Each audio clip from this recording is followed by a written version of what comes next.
물 마시는 시간은 제한된 시간에서 좀 빼주셔야겠죠?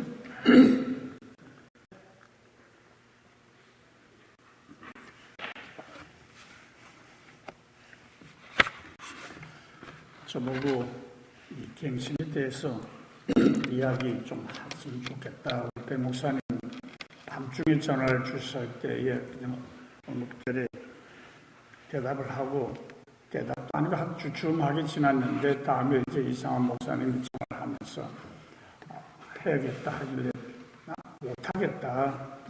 이 갱신에 대한 이야기를 한다고 하는 것은 나부터도 할 만한 자격도 없고 또 오늘 감리교회의 현실을 생각해 보면 갱신에 대해서는 더 말할 겨를이 없는데 하면서 많이 사양을 했습니다.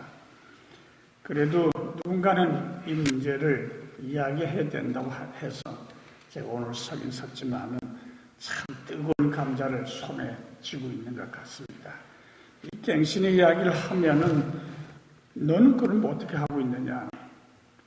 한 것이 말은 안 하지만 그 마음에 들 다 질문을 하게 되기 때문에 그 질문에 대해서는 저도 나는 이렇게 합니다 라고 자신 있게 대답할 것이 없습니다. 그래서 참 손에 뜨거운 감자를 쥐고 있는데 여러분께서도 함께 정말 동력자로서 한국교회를 사랑하는 믿음의 동지로서 생각하는 한 부분이다. 그렇게 받아주시면 감사하겠습니다.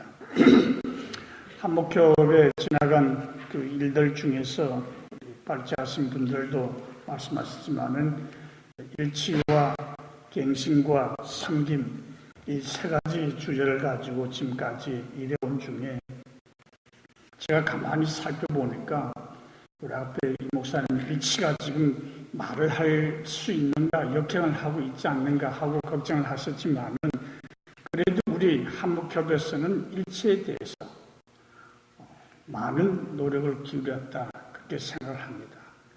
또 섬김에 대해서도 나름대로의 그런 그 활동을 참 많이 해서 대사회적인 이미지에 개선하는데 이바지했다고 생각을 합니다. 그런 두 가지 주제에 비교해서 갱신의 주제를 생각해 보면 아마도 우리 한목협의 이 세 가지 모토 중에 갱신의 문제가 그 다른 횟수로 보든지 아니면 그 심도에서 보든지 그 제일 약하게 다뤄지지 않나 그런 생각을 해봅니다. 저는 오래 활동을 안 했기 때문에 제가 그냥 가지고 있는 인프레션으로 여러분들이 그렇게 생각해 주셔도 좋을 것 같습니다. 갱신 필요한 겁니다. 오늘 한국교회가 갱신을 더 이상 미루었다가는 그 자체의 위기가 올 것이다라고 하는 위기감을 우리 다 가지고 있습니다. 목사들 이렇게 해서는 안 된다고 하는 것을 우리 사건이 터질 때마다 이야기하고 있습니다. 얼마나 큰 소리로 그리고 얼마나 공개적으로 해결을 했습니까? 정말 큰 것에서부터 시작해서 개인적인 것까지 해결을 했습니다. 그런데 그럼 그 일들을 통해서 어떤 갱신이 이루어졌느냐 하고 구체적으로 달라진 것을 생각해 볼 때는 그렇지 못했다고 하는 것을 우리가 솔직하게 고백하지 않을 수 없습니다. 갱신을 이야기한다고 하는 것은 교회 갱신을 이야기한다고 그걸로 그치면은 굉장히 피상적이고 그렇게 하는 갱신은 알맹이 없는 갱신이 되고 말 것이다. 그렇게 생각을 합니다. 우리가 갱신을 이야기할 때는 우리 목회자 자신, 우리 자신의 갱신을 이야기하는 데서 시작해야지 교회 갱신이다. 뭘 갱신하자 하는 것으로는 결코 갱신을 제대로 이뤄나갈 수 없다 생각합니다. 그래서 이 갱신의 문제는 다른 누구의 문제보다 우리 자신들, 목회자 자신들의 문제이기 때문에 다루기가 참 델리케이트한 것이 아닐 수 없습니다. 우리 다 같은 처지에 있는데 겉으로 보면 다 멀쩡한 목사들로 우리 다 나름대로의 역할을 하고 또 나름대로의 어떤 지위를 누리고 있는 그런 그 형편인데, 그런데 우리가 다 서로를 좀 어느 정도 알고 있는 입장에서 볼 때는 한 사람이 갱신을 이야기한다고 하는 것이 약간 부담스럽지도 않을 뿐더러 그 갱신 이야기가 와닿기도 어렵다고 하는 것을 우리 인정하지 않을 수 없습니다. 갱신의 문제가 이렇게 가장 취약했을 수밖에 없었던 이유가 갱신은 바로 우리 자신의 문제이기 때문이다 생각합니다. 갱신 이야기하고 나섰다가는 선지자가 고향에서 환영을 받지 못한다고 하는 예수님의 말씀이 딱 그대로 맞아떨어질 것 같습니다. 또 갱신을 이야기하면 우리 자신의 어떤 살을 도려내는 것과 같은데, 살을 도려낼 때에 아프지 않는 사람이 어디 있겠습니까? 그러니까 힘들 수밖에 없습니다. 결혼한 마음으로 어렵사리 갱신을 한번 이야기해 보는데 돌아오는 반응은 대체로 너나 잘하세요 하는 식으로 끝나기 쉽다는 겁니다. 또 갱신을 외친 사람이 잘못하면 위선자, 내가 아는 저 사람은 저 갱신을 이야기할 만한 사람이 안 돼, 저는 위선적인 독선적인 사람이라고 하는 그런 이야기가 돌아오기 쉽습니다. 저처럼 이제 나이가 들어서 은퇴에 가까운 목사가 돼서 이야기하면 그런 좋은 이야기 진작 젊었을 때부터 해서 뭐 좀 달라지게 하지, 이제 다 늙어서 은퇴한 무렵에 이야기하면 무슨 소용이냐, 그런 비아냥 그림도 받을 수 있습니다. 또 젊은 목회자들이 정말 뜨거운 마음 가지고 갱신을 이야기하면 잘못하면 불평이고 아니면 심지도 않고 거두려고 하는 그런 사람들이고 취급당하는 경우들이 다 여러 가지가 나타납니다. 목회에 성공했다고 하는 사람들이나 소위 유명세를 타고 있는 사람, 제가 미국에 오래 있다가 바젤에 갔더니 기장 목사 한 분이, 젊은 목사 와서 공부를 하는데 저보고 일러주기를, 김 목사는 미국에 오래 있다고 왔으니까 요즘 한국 교회에서 유행되는 말을 알고 있습니까? 그래서 무슨 말인데 했더니 예수 믿고 출세한 사람, 그 이야기가 한국 목사들에게 유행하고 있습니다. 그런 이야기를 들었습니다. 소위 말하는 그렇게 예수 믿고 성공하고 유명해진 사람들이 갱신을 이야기하면 자기 배가 부르고 등이 따스하니까 저렇게 이야기할 수 있지, 그렇게 하기 쉽고, 참 여러 가지 경우에 갱신은 뜨거운 감사가 아닐 수 없습니다. 그럼에도 불구하고 한국교회가 갱신되어야 된다고 할 때에 제일 먼저는 우리 목회자 자신이 갱신을 먼저 할 수밖에 없다고 하는 겁니다.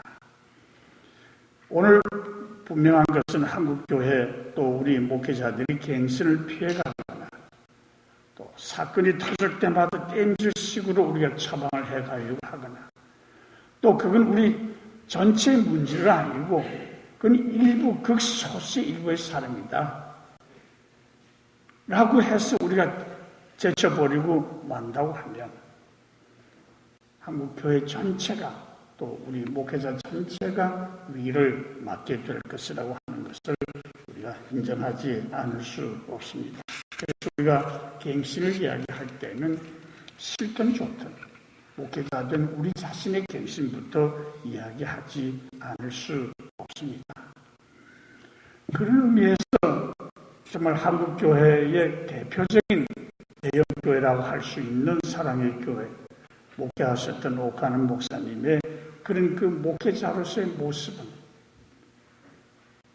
대형교회 목회자들이 가지고 있는 일반적인 어떤 추세, 그런 그 그림들을 우리가 생각해 보면 그분은 자기 갱신에 참으로 힘을 쏟았던 분이다 라고 하지 않을 수 없을 것 같습니다. 한국교회에서도 목회자들의 위기라든지 갱신의 문제들을 많이 이야기해 왔습니다만은 우리 목회자들의 문제가 대두되면은 엉뚱하게 다른 데로 몰고 가서 묻어버리는 그런 일들을 많이 해왔습니다. 분명한 것은 목회자의 갱신이 없이는 교회 갱신이 없고 교회 갱신이 없이는 이 사회 갱신도 없다는 겁니다. 이렇게 보면 우리 목회자들의 갱신이 어떤 면에서 이루어져야 되겠는가 여러 가지로 다 생각할 수 있겠습니다만 저는 여기 서너 가지 그 집약적인 것을 여러분들과 함께 나누고 싶습니다. 첫째는 우리 목회자의 갱신은 무엇보다도 목회자의 인격과 성품에서부터 시작해야 된다. 좀 뚱딴지 같은 소리로 들리기 쉽습니다. 이런 이야기는 신학교 들어온 학생들이나 목회자 진급을 받는 사람들에게 소명이라든지 그 성품이라든지 뭐 영적인 생활이라든지 자기 훈련이라든지 이런 이야기를 할 때에 해당하는 것이지 다 중견 목회자가 되고 나름대로의 목회 전문가가 되어 있는 사람들에게 또다시 인격과 성품에서 갱신이 이루어져야 된다고 하는 것은 쉽게 납득하기도 어렵고 받아들이기도 어렵습니다. 그러나 우리 한국 사회에서 종교인들에 대한 여론조사에서 개신교 목사가 사회적인 신뢰도나 존경도에서 가장 최하위를 기록하고 있다. 그것도 보통의 하위가 아니라 정말 엄청나게 차이가 나는 그런 최하위를 기록하고 있다고 하는 것은 일반 사람들에게 비친 목회자의 인격과 성품에 반드시 문제가 있다고 하는 것을 표현하고 있다. 저는 그렇게 생각합니다. 만약에 오늘 우리 한국 목사들의 정신 건강을 아주 전문가가 집중해서 한 사람 한 사람 테스트를 해본다고 하면 그 결과가 어떻게 나올까 그런 그 생각을 해봅니다. 그래서 제가 미국에서 돌아와서 우리 감리교단에 속한 이야기지만은 목회자가 되려고 하는 사람들이 정신건강 테스트를 해야겠다 해서 그걸 반영시켰는데 형식적으로 돼서 하나마나 소용이 없는 그런 것 되어졌는데 우리에게도 필요한 그런 그 요소가 아닐 수 없습니다. 정말 목회자는 영적인 권위라든지 어떤 교인들로부터 받는 존경이라든지 그런 것을 가지고 자기들은 문제없는 그런 초인간적인 어떤 개체처럼 생각하지만은 사실 우리 한국 목회자들의 정신건강과 인품에 있어서 갱신해야 할 그런 그 요소들이 많이 있다라고 하는 것을 우리 솔직히 인정하지 않을 수 없습니다. 그런 면에서 구체적으로 뭐냐, 어떻게 할 것이냐고 저거 물어보면 저도 별로 여러분께 드릴 말씀은 없습니다만은 적어도 우리가 갱신을 이야기할 때는 목회자의 그 됨됨이부터 먼저 새롭게 해보자 하는 것이 출발점이 되어야 되지 않을까 생각합니다. 둘째는 요즘 많은 이야기들을 우리도 듣고 보고 그러면서도 넘어가고 있지만은 목회자의 도덕적인, 윤리적인 생활의 문제에 대한 갱신입니다.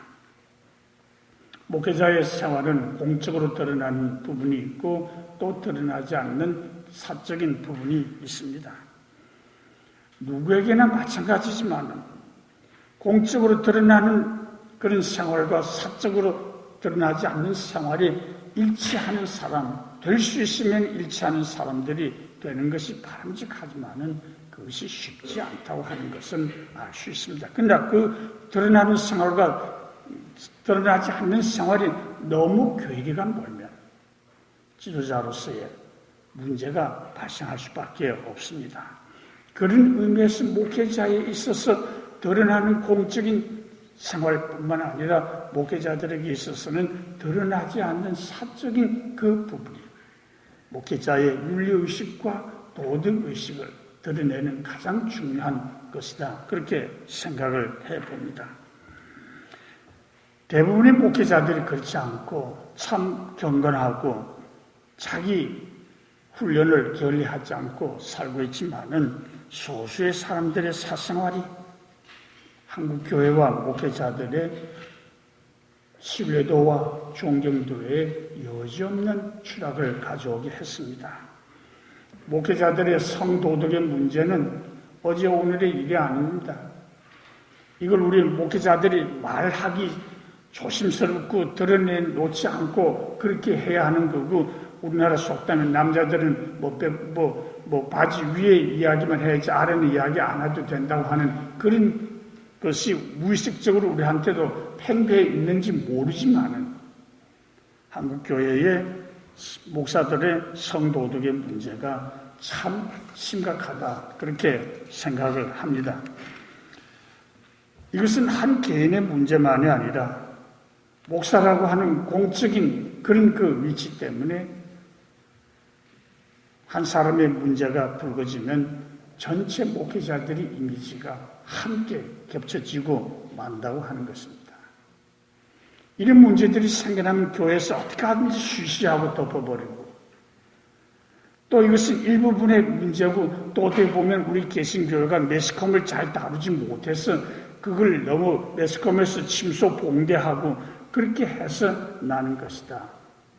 이야기들 합니다만은 오늘 우리 한국교회 목회자들의 도덕성, 윤리성에 문제가 있는 것, 심각한 문제가 있다고 하는 것, 이 면에서 우리가 어떻게 갱신을 이야기할 수 있겠느냐 하는 것, 정말 중요한 문제가 아닐 수 없습니다.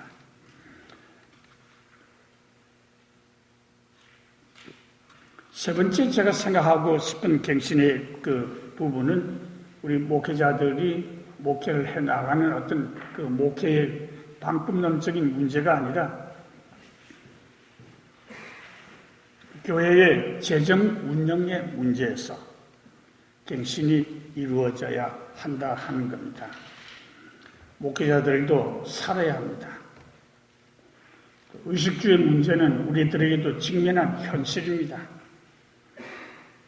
그러나 한국교회 목회자들 생활에서는 양극화가 사회에서 말하고 있는 양극화보다 못지않게 벌어지고 있다고 하는 것을 우리 알고 있습니다. 어떤 교회에서는 돈이 넘쳐서 문제가 되고 어떤 교회는 돈이 없어서 문제가 되는 겁니다. 또 목회자들 중에서는 일부이긴 하겠지만 지나치게 화려한 소비생활, 그런 사치스러운 소비생활이 나름대로 알고 있는 사람들에게 그리고 그것이 말없이 퍼져가는 가운데 우리의 신뢰와 존경을 잃게 만든다고 하는 것을 알고 있습니다. 내가 가지고 내가 쓰는데 무슨 소리냐 그렇게 이야기한다고 하면 그건 우리 목회자들의 수준이 어느 정도에 있다고 하는 것을 드러내는 것밖에 없습니다. 목회자들의 생활에 이 극단적인 양극화, 그걸 좀 해소하기 위해서 무언가를 할 수 있는 그런 그 갱신에 우리 한목협 더 힘써야 되지 않을까 그런 생각을 해봅니다. 물론 모든 목회자가 꼭 같이 살 수 있다 그렇게 저도 생각하지는 않습니다. 그러나 목회자로서 최저 생활에 대한 문제만은 한국교회와 목회자들이 공동의 책임의식을 가지고 뭔가는 해나갈 수 있지 않겠느냐 하는 이야기입니다. 이런 이야기를 좀 하고 다녔더니 저보고 하는 그 친구 목사가 하는 이야기가 너처럼 이야기하고 다니면 목사들이 다 웰페어 목사들이 돼서 웰페어 패스터들이 돼서 목사들이 일 안 하고 그냥 교회가 더 침체해지고 만다. 그렇게 저보고 그런 소리 하지 말라고 하는 친구 목사님이 있었습니다. 최저 생계비를 보장해주면 목회에 힘쓰지 않아도 되는 것. 그렇게 해서 목회는 더욱더 침체해지고 교회는 더욱더 위기를 만나게 될 것이다. 미국 교회, 미국 감리교회의 그런 그 현상을 두고 한국 교회도 유치해서 하고 있는 이야기입니다. 최저 생활에 대해서 우리가 좀 생각을 해보자, 갱신을 해보자고 하는 것은 일부에서 염려하는 그런 웰페어 패스트를 양산하자고 하는 이야기는 아닙니다. 그러나 지금 우리 목회자들이 생활에 나타나고 있는 이 양극단적인 이 형편을 어떻게 하면 조금이라도 우리가 갱신해 나갈 수 있는 방법은 또 그런 것은 전혀 필요하지 않겠느냐 하는 질문입니다. 우리 목회자들이 생활을 해 나가는데 마태복음에 나오는 말씀처럼 맨 나중에 온 사람에게도 맨 처음에 온 사람과 똑같이 임금을 지불했던 그런 배려는 우리는 생각할 필요조차 없을까? 그 포도원을 교회 공동체라고 생각하고 포도원의 일꾼들을 우리 목회자들이라고 생각하고 포도원의 주인을 하나님이라고 생각해 본다고 하면 그 주인이 나중에 온 사람에게 배려했던 그런 배려가 우리에게는 필요 없을까 하는 문제입니다. 영국의 문호구 사상가인 존 러스킨의 경제 철학, 정말 많은 생각을 하게 만들어 주었습니다. 그는 이런 이야기합니다. 개인에게도 마찬가지고 국가도 마찬가지지만은 문제는 돈을 얼마나 많이 버느냐 하는 것이 중요한 것이 아니라 그 돈을 어떤 목적에 쓰느냐 하는 것이 중요하다 하는 겁니다.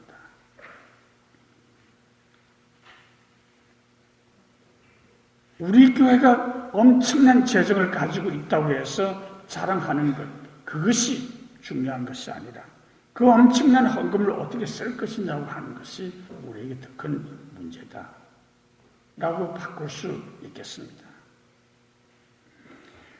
나가서 러스키는 경제에 있어서도 애정이, 사랑이 가장 중요하고 그리고 생명을 제외하고는 어떤 부도 있을 수 없다라고 단정지어 말하고 있습니다. 누가 부자인가? 생명을 사랑하는 것 외에는 어떤 부자도 있을 수 없다. 너무 이상적이고 철학적인 이야기 같습니다만은 우리 한국교회 목회자들의 이 양극화되어 가고 있는 생활의 형편에서도 다시 한번 생각하게 하는 것이다 믿습니다. 교회 재정 투명하게 그리고 공개적으로 정직하게 이런 면에서의 우리 목회자들의 또 교회 갱신도 참으로 한국교회로서는 중요한 일이 아닐 수 없습니다. 교회 재정이 일부 교회 중직들을 중심으로 해서 운영되어지고 있는 그런 형편. 그런 데서 오는 이 하나님께 바친 헌금이 어떻게 공정하게 헌금답게 쓰여지고 있느냐고 하는 것은 웨슬리의 말대로 우리가 회개를 이야기하지만은 네가 가지고 있는 돈 주머니가 회개하지 아니하고는 진정한 회개란 없다 하는 말을 우리 교회에도 우리 목회자에게도 똑같이 적용할 수 있다 생각합니다. 네 번째로 제가 생각했던 우리 갱신의 문제는 연합기관의 운영과 자리다툼에서 오는 그런 문제에 우리 어떤 갱신을 시도해 봐야 되지 않을까 합니다. 우리 이 목사님 일치운동에 대해서도 여러 가지 말씀을 하셨지만은 정말 한국교회만큼 조직체가 많은 교회도 그렇게 흔하지 않을 것 같습니다. 무슨 한기총이 있더니 또 정기총도 있고 또 뭐 세기총도 만들어질지 모르겠습니다만은 뭐 조그만 단위에서 한국 단위로 한국에서 또 전국 단위로 한국하고 전국이 뭐가 다른지 모르겠습니다만은 그렇게 단체들을 만들면서 거기에 자리 다툼을 하고 있는 목사들의 처한 모습이 갱신되지 아니하고서 대사회적인 이미지를 우리가 기대할 수 있겠느냐 하는 겁니다. 신문에 대문짝만하게 장식되는 광고들, 얼굴들, 그리고 그 모임들마다 선거 때문에 생겨나는 그런 그 추악한 이야기들은 우리가 다 알고 있는 건데도 이런 데 대해서 우리가 어떤 갱신의 자리에 이르지 못하고서 어떻게 하겠느냐 하는 것 한번 갱신의 문제로서 심각하게 우리가 다루어야 되지 않나 생각합니다. 그 외에도 우리가 교회의 목회자의 세습에 관한 그런 그 문제라든지 목회자들의 세계에서도 목회에 성공한 사람과 성공하지 못한 사람들 사이에서 오는 그런 위화감이라든지 목회의 성공이 무엇을 의미하고 있는지에 대한 물음이라든지 또 목회자들이 이제는 우리 한국 사회에서 어느 정도 종교 권력층처럼 그렇게 생각하고 행세하고 있는 이런 종교 권력자들의 모습이라든지 무자격한 신학교의 남발에서 오는 목회자의 양산이라든지 우리가 거창한 담론보다는 구체적이고 실제적인 그런 갱신이 우리 목회자들에게서 먼저 이루어진다고 하면 다른 갱신도 함께 이루어지게 될 것이다. 그렇게 생각합니다. 징금다리의 디딤돌과 거침돌의 이야기는 여러분들이 그냥 읽으면서 참고해 주시기를 바라고요.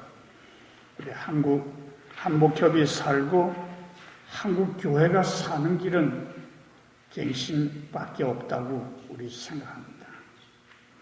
그 갱신은 다른 것에서 시작하는 것이 아니고 우리에게서 시작하는 것입니다.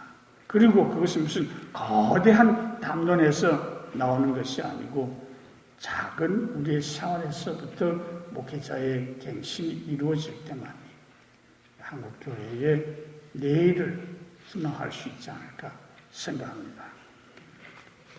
감사합니다.